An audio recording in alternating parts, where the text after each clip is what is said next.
But the real story here, the wind whipping, as you can see, snowflakes hitting my face, covering my jacket. The whole incident only taking a matter of minutes right in front of this house on Blanding Avenue. Now, police say the victim wasn't shot, but neighbors did hear 3 shots fired, including one which traveled from that car all the way across the street to this vacant home, hitting the foundation and ricocheting, as you can tell from these bullet marks. And at one point last week, the water levels actually reached the bottom of this shopping cart, rushing through the doors of the store and destroying everything inside. Take a look at some of these snow piles. We're talking about 6 to 8 feet snow piles. It's hard to believe that these spots were covered by just grass or a dusting of snow yesterday morning. Well, when that 9-year-old boy refused to go to his potential kidnapper in this parking lot, police say the suspect actually threw a knife at the child, missing him by just inches. We've learned that victim is 13 years old and a 7th grader at Talbot Middle School. She was crossing the street here at the intersection of Herman Street and Highland Avenue. Police tell us the suspects ambushed an employee here at the dumpsters, then forced him to take them inside through the back door at gunpoint. Well, here at Newport Harbor, those driving rains and gusty winds have finally arrived in just about the past hour.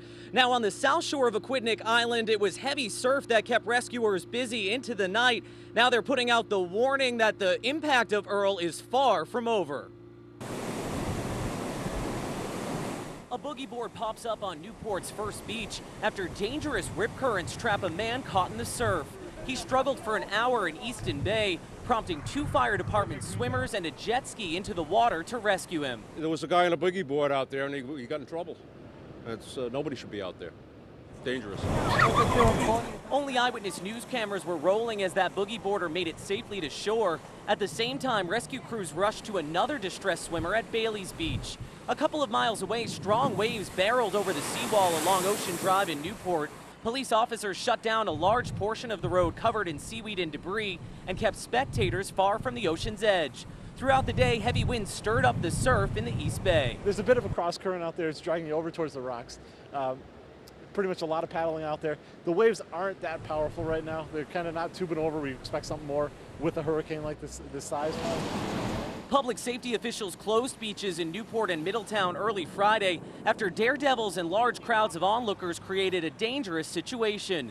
And even with the sun's expected return Saturday, the risk of Earl remains. It'll be difficult tomorrow, but hopefully the public will understand it's a safety concern and they'll work with us. It's very frustrating if we have to come out and rescue these people because it puts us in harm's way as well. And again, live pictures here at Newport Harbor where the rains are really picking up. Now, we're told Ocean Drive and several roads near Middletown's 2nd and 3rd Beach will remain closed through the night. Now, police are asking any drivers to please respect those roadblocks and to please keep a safe distance from the water. Live in Newport with the East Bay Mobile Newsroom, I'm Stephen Schuler, Eyewitness News. Well, Karen, it all happened right here at about 8 o'clock last night. Investigators believe the gunman came from behind this building, opening fire across the parking lot towards this basketball court. The whole shooting was caught on camera, and today we gained exclusive access to the security footage. Surveillance cameras catch the end of a violent night on the Manton Heights basketball courts. Only Eyewitness News obtained this security footage showing a group of teens running from gunfire. In the shadow, we figured kind of shot towards a group of kids. Obviously, it was indiscriminate, just shooting towards a crowd. 2 young neighborhood boys were hit by bullets, including this victim seen stumbling from the scene. Police tell us 12-year-old Joshua Torres was hit in the right arm, and 13-year-old Angel Santiago suffered a gunshot wound to the forehead. There is a conflict going on that this could be part of, and these were innocent kids who belong to a certain neighborhood. Investigators returned to the scene today. They called the kids innocent victims and believe they were randomly shot. Still, street workers are now working to prevent potential retaliation, something neighbors are fearing. Very nervous, very nervous. It's too bad. It's too bad that, children have to live like this. They can't even play basketball where they live. And we've learned one of the victims is now recovering at home. The other remains in stable condition at Hasbro Children's Hospital. Of course, if you have any information on this shooting, please call Providence Police. Live in Providence with the Mobile Newsroom, I'm Stephen Schuler, Eyewitness News. We've learned only 14 couples have entered civil unions since the law passed this summer. But census data shows nearly 600 gay couples from Rhode Island spent their wedding day and their cash in other states. Mrs. and Mrs. Sarah and Teresa Masson. For Sarah and Teresa Masnick, it was love at first sight. The URI and Roger Williams grads met in Providence, where they lived together for 4 years. That's where we met, and that's where we fell in love. It's where we had our first date on Federal Hill. Well, let's hear it for our guests of honor. But when it came to planning their wedding and their new life together, the couple faced a tough choice. We looked at each other and we said, why do we want to spend almost $50,000 and give it to a state that doesn't acknowledge us? The pair dreamed of a Rhode Island beach wedding. Instead, they decided to tie the knot in Massachusetts and then move there.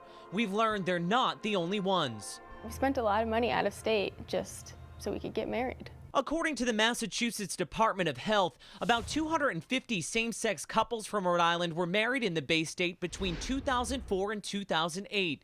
Marriage Equality Rhode Island estimates those weddings pumped nearly $8 million into the Massachusetts economy. Rhode Island is one of the premier wedding destinations in the country, and so for them to, for this state to exclude same-sex couples from being able to take part in those celebrations here, that is to their own economic detriment. A UCLA study predicts Rhode Island would make $1.2 million over 3 years if the state legalized same-sex marriage.